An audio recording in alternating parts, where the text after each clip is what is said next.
Second year automotive students sa University of Eastern Philippines sa Katarman, Northern Samar, nakitang patay sulod sa iyang boarding house.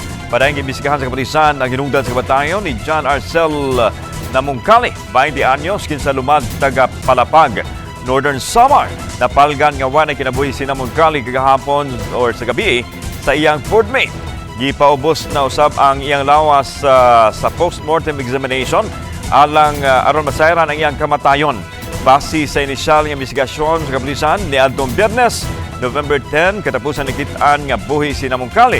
Nahibong ang iyang ka-boardmate kinsa mipauli sa Palapag, Northern Samar nga sarado ang kwarto maong nagpatabang sa tag-iya sa boarding house nga maablihan ang pultahan.